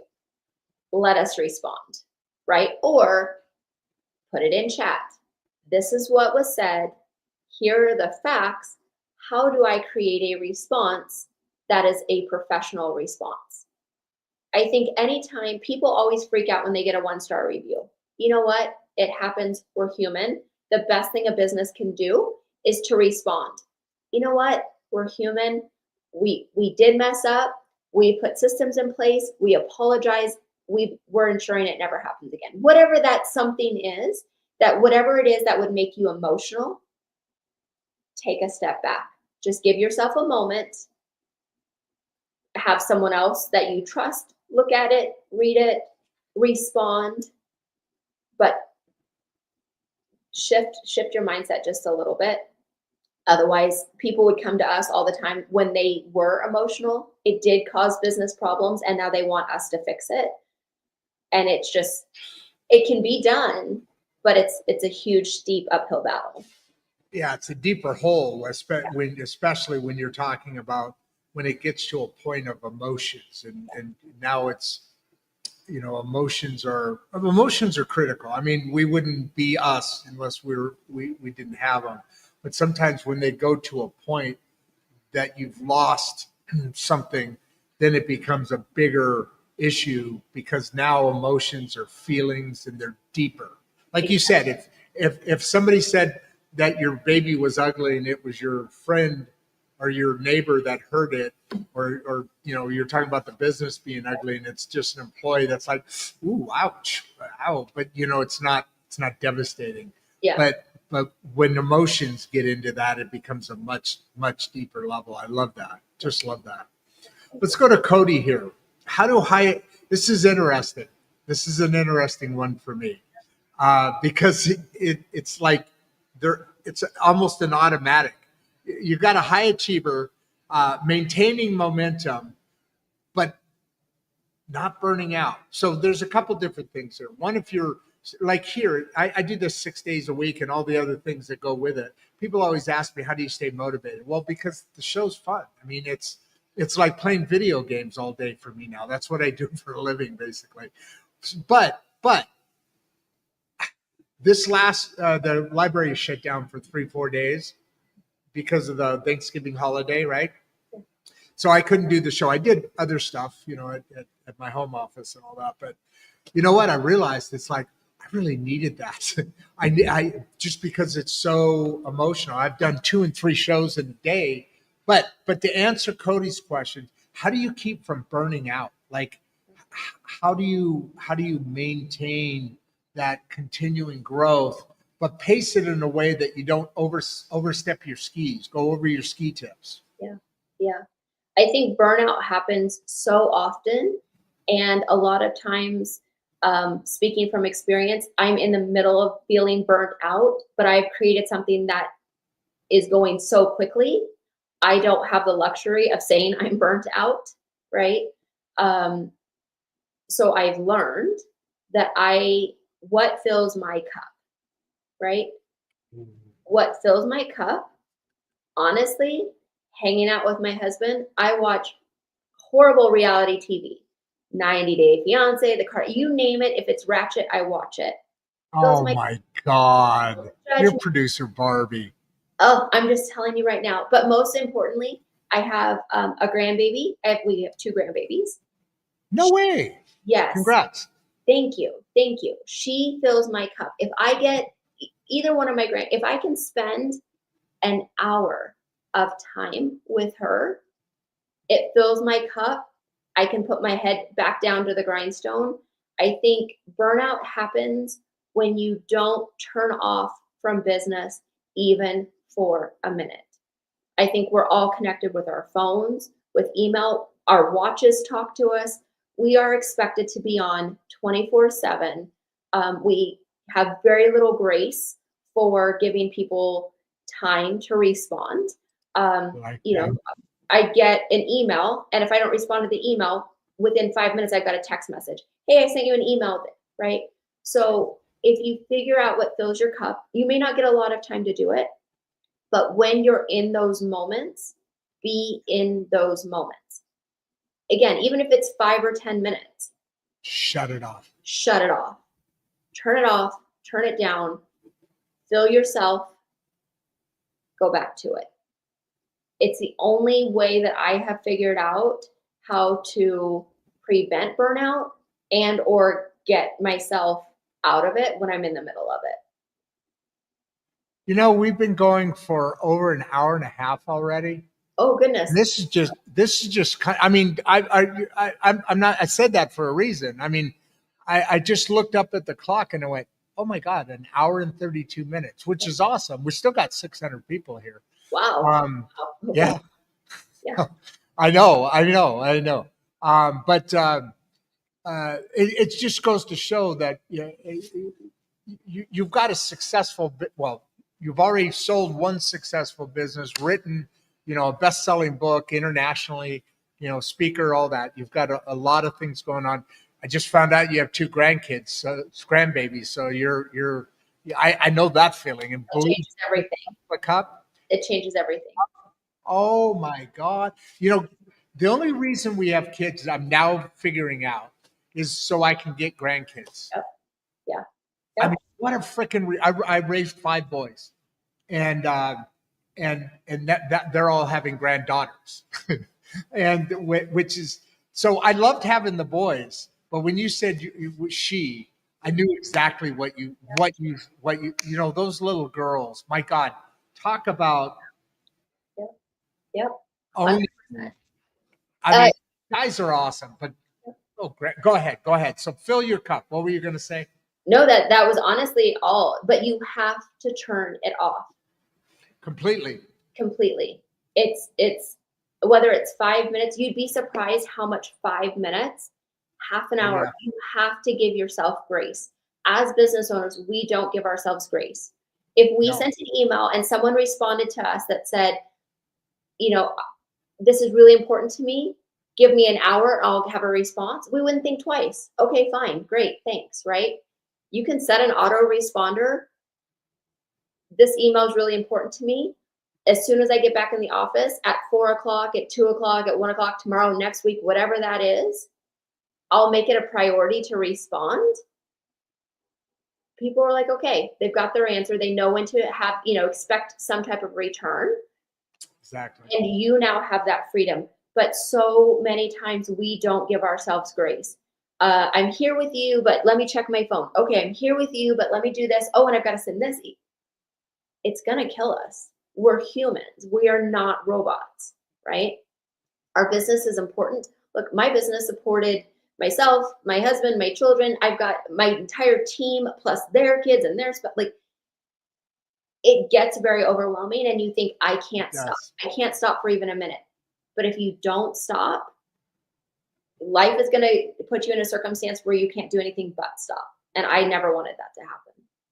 Yeah. Yeah. Yeah. No, that is a beautiful thing. And for all you folks out there, there's reasons you're here listening to this today. And like I said in the beginning, I want you guys to really pay attention to actual aspects of your life that can be tweaked or just adjusted or whatever. And this is probably one of the biggest ones, because I know we had 30 at our height, we had 30 employees, and plus, God, we had, we built equipment. So we would have people come in. We had another dozen or several dozen outside vendors that would, do electrical stuff for us and all that. And you're right. There's a point in time where you've got all those families, and you're this and you're that, and they're relying on you. When you said that, it brought back a lot. And the thing is you have to, otherwise burnout does happen. You have to go see that grandbaby and talk to her for a little bit. Because at some point you do need to turn it all off, and you can't, like you said, the best thing one of the best things you just said there, have an autoresponder. Somebody sends you an email, hey, I'll get back to you in an hour. They've got their answer. I know how important that is, versus just not saying anything. Having that autoresponder gives you time to be able to just turn it off. Yeah. And completely. You can't half turn it off, but still play on that, that email that yeah, hi baby, yeah. That's not that, right? Turn it off, man. Just freaking turn it off, and then recharge, right? And honestly, I'd love to say that it could be weeks or days, or it literally for me at some points was just 5 minutes. But I told myself it is 5 minutes. Like, make the most of that. And it was amazing how, yeah. 100% all in. And that way you can be 100% all in back when you're redoing, taking care of those other families in your business and your baby or not baby or whatever you want to call it. I'm gonna get onto this next one here for two reasons. One, it's a great question, but probably more important than that is Rob Thomas is my favorite singer. I idolize Rob. Matchbox 20. I don't know if you know him, but yeah. Rob Thomas asked this question: how do leaders identify the hidden costs draining their business? In the opening, when I was kind of preparing it, I was talking about, businesses don't just explode. They don't just get destroyed and explode. They seep out. The success can kind of seep out from not recognizing or not paying attention to that. So how do you answer? I assume this is not the singer. How do you answer Rob Thomas's question here? Yeah, it's a great question. And I looked to, like I said earlier, it's not my forte. We have a commercial banker who handled at our bank. And I asked her, there is a system that they use to rank, like when they're going to give businesses a loan. For your industry, you tell them your industry, and they'll tell you what each section of your business should be costing. So for, machinery, for manufacturing, okay, 8% of your budget should be marketing, 20% should be this, 15% should be labor, whatever that number is. They have some set metrics that I didn't even know existed. Again, I have an amazing banker. Shout out to Christy at First Western. She came to me and she was like, would you like to know, because I said, how do I know? I asked this exact question. How do I know? Especially when we were starting to think about selling, right? How do I know if this is balanced or not? She literally gave me the standard to which, and it's industry specific, so it's not super general. She gave me that list and those percentages. Then I went to our bookkeeper, because I don't do our books, and I said, hey, can you tell me where are our business percentages, right? There were two specific areas that we were significantly higher than industry average. The first one was payroll. And I know that my success was directly related to our staff. And I knew that I wanted to pay them in accordance with the value that they brought our business, not what industry average paid for their position. So I could justify, and I was okay, why this one percentage was higher. There was another percentage which was our, that went back to our CRM and some of the back end stuff, that I was like, wait, this is way off. It was about 8 to 10% off of what it should have been. And then that gave me an idea of what to start looking for, right? Okay, we're leaking money here or in this category. What are we spending money on that maybe we shouldn't be, or is something outdated? That could be another indication. I'm kind of going back to our question earlier, that one of your systems is outdated, right? Is it now costing you more to do business in one area than it did in the past? So I leveraged those two resources. I think any banker should be able to provide that information. Anyone who's got a commercial banker, and you don't have to have a gajillion dollars to have a commercial banker. If you have a business bank account, it's typically tied to a commercial banker. Ask them for, those percentages that they use for loan. And in your industry, they'll give it to you. If you have a CPA or a bookkeeper, I would just ask them to do the work. You're already paying them, ask them to do that. Yeah. Or if you're doing it yourself, at least it gives you a starting point, right?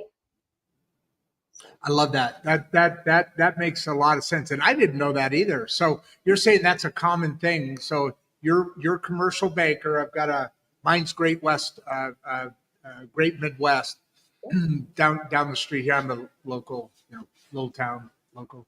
They have 12 banks in this town, which blows me away.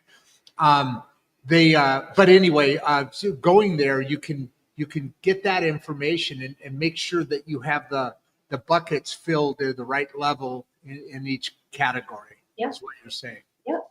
That's very, and like you said, give it to your bookkeeper, man. That's what you pay them to do. Yeah. Well, unless you have a financial background, that's how your business operates. That's another. Yeah, then then you got it dialed in. Yeah. So as far as Chris's, we got a couple more questions here. It looks like, God, an hour and 45 minutes, man. This is just flying by. This is too fun. What questions should we ask when growth? Now here's the first negative one that's been coming on. If growth stalls, what should we be asking ourselves? And you can already look at a couple of things.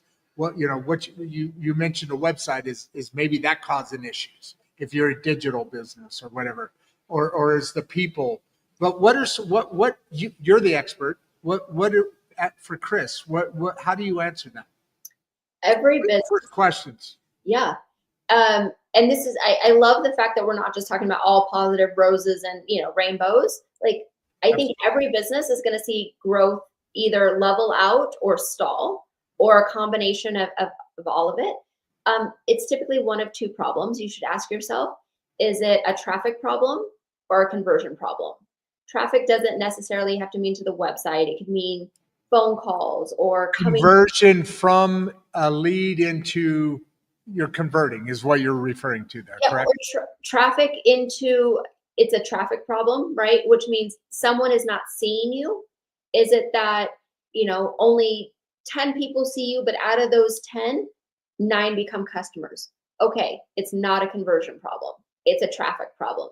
So you can identify, okay, suddenly I've become invisible. Why? Right? And then we can go down that road. If it's not a traffic problem, man, 500 people walk past my door every day, only 2 people come in. It's not a traffic problem, it's a conversion problem.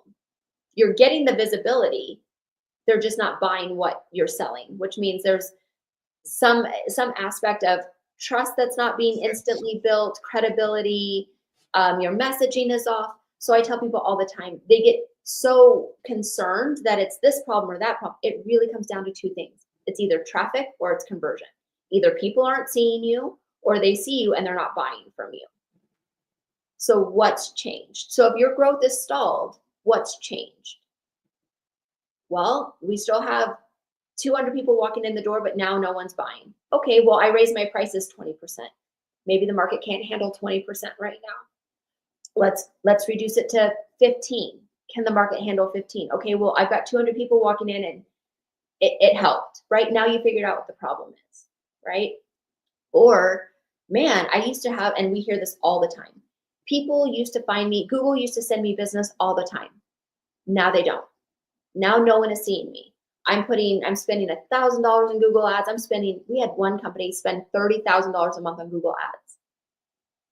You would What? think that they were getting thousands of leads, right? Billions. No, we were capped out at 6 leads. Now, granted, they're a higher dollar, so to recoup that 30,000, whatever, right? But it became a traffic problem. They were spending 30,000 and getting 6 leads a day. Then it went to, we're spending 30,000, we're getting 6 leads a week. It's a traffic problem. We made some corrections, right? But you have to be able to identify which of the 2 avenues is it. We fixed it, Beautiful. but you know. Beautiful. Man, that seems really high though. Really high numbers anyway. Yeah. But that's crazy. That's crazy. So it really, you start breaking things down to its moment, its point. It's perceived. Let's not perceive. Break it down to. You're making it sound so damn simple. It's so this or that, right? I mean, it's just breaking down. Oh yeah, blind spots. You're eliminating those. That's why. So literally making an approach or taking the approach of this hour and a half. Well, no, hour and 45, almost 50 minutes. What we've talked about here is a very clear and simple. May not be easy all the time, but simple, Yeah. right? Yeah. Simple, step by step. Okay, I got this. Let's take the emotion out of it. Let's get our clarity back. Let's spend a minute with our grandchild so we aren't burning out. Let's keep the focus on the business. Okay, sales is slowing down. It could be either this or that. Things start to break down pretty straightforward and pretty simple, right? Well, and I'm going to tell you honestly, our industry, the marketing industry, makes billions and billions of dollars by making it look difficult. It's not. And I think it's just not. We're humans. We're more alike than we are different. Right now, I feel like this country is extremely divided. And the second we start to remember that we're more alike than we are different, and that it really is simple. Work on yourself, answers to the business come, right? If you're having a problem, it's not 50 million things. It's not because you didn't subscribe to this one program. It's not because you didn't spend $30,000 on an ad. Like, it's none of those things. It really is way more simple. And I think that's part of my why in doing the consulting, is because I just want to let people know it really is that simple. It's not, don't buy into all the hype. You can spend thousands of dollars on programs and products and all of these things, and it's really not any of that. That's awesome. We've got our last question here, it looks like, unless somebody sneaks on. Is sometimes that happens as we're wrapping up. Yeah. But why don't we Rob again? Yeah. It's in the same one, is it? No, it's not. No. Scared me after that last one I did. We've had like 3 or 4 people ask several different types of questions, Allie, and so forth. So there's obviously some business people that are going through some struggling, and now's the time.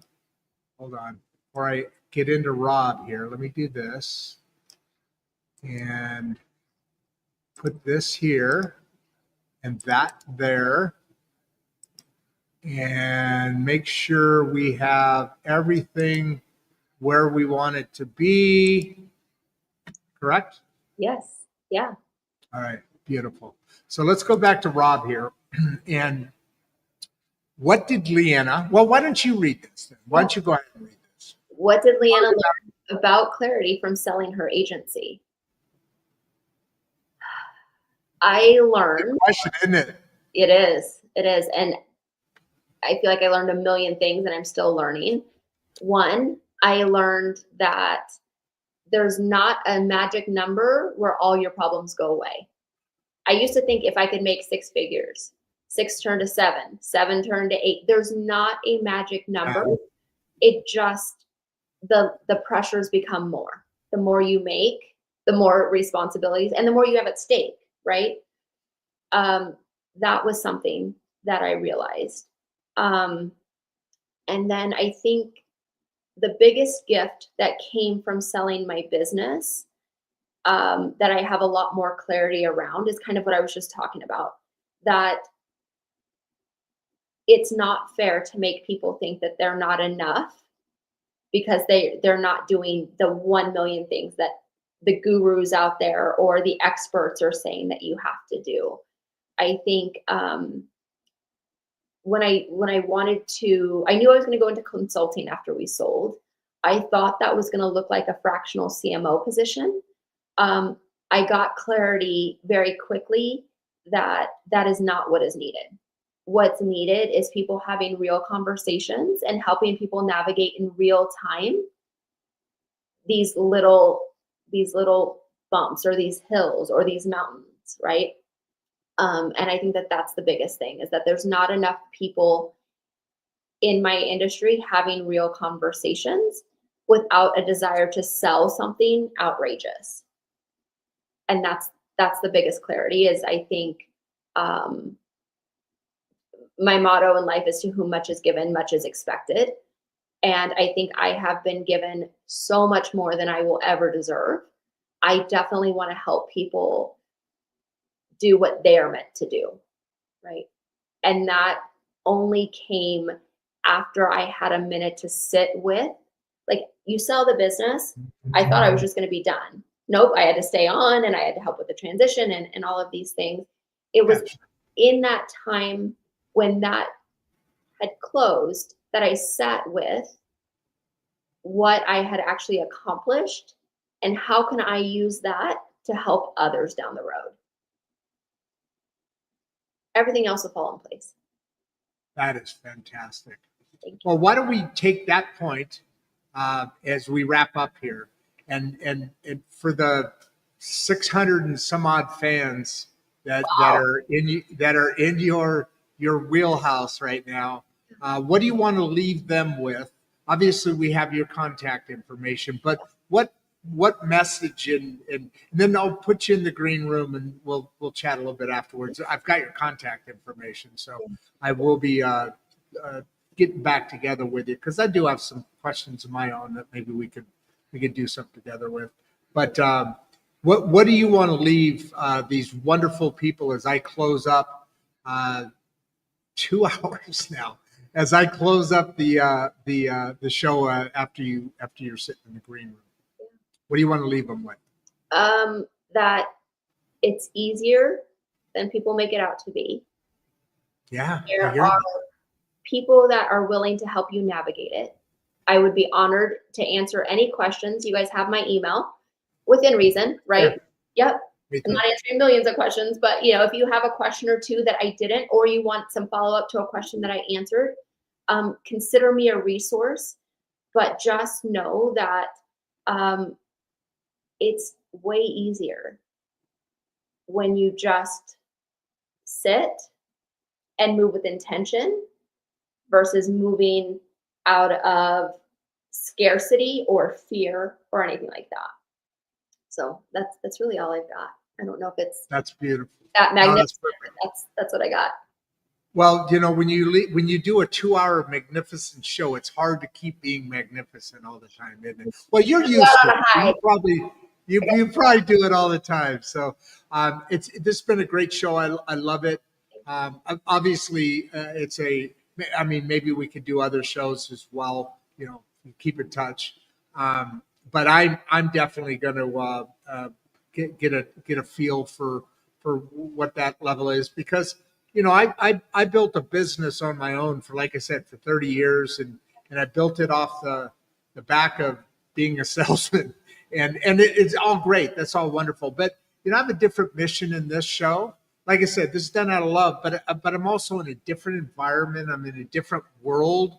The whole digital, the whole marketing thing is different here than what I'm used to. Used to put a half-page ad on the back of the magazine. That kind of stuff is. You know what I'm talking about. You've lived in the old world and the new world. It's all about social media and different things now. So guys, folks, I'm going to give everybody a big wave. I'm going to do a couple-minute closeout, and I'll come out and join you in the back with some peanuts.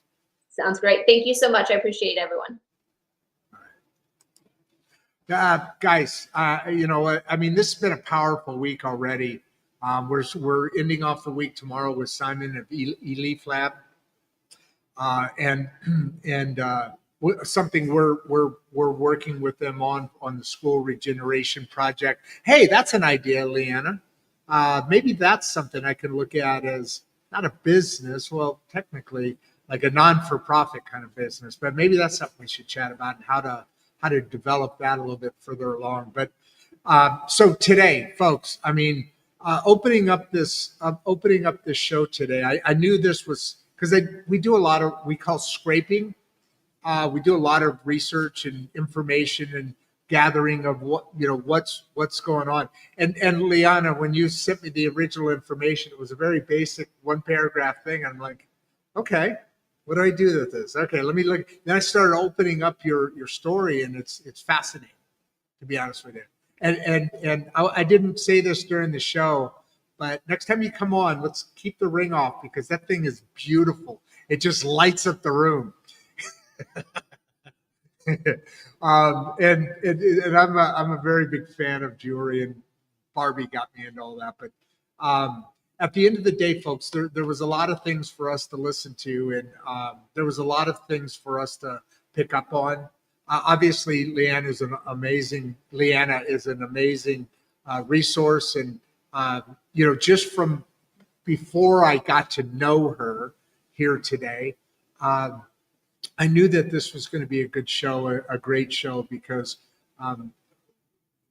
didn't realize her presentation was as good as it is, which is always, to me, especially for somebody who's a consultant that's dealing with different personalities and different expectations and different moments and different spaces, to have that ability to get people to fall into your verbiage, to fall into your message is a gift. It's an important thing because what you're teaching, what you're bringing across is a important message, is an important aspect in somebody's life.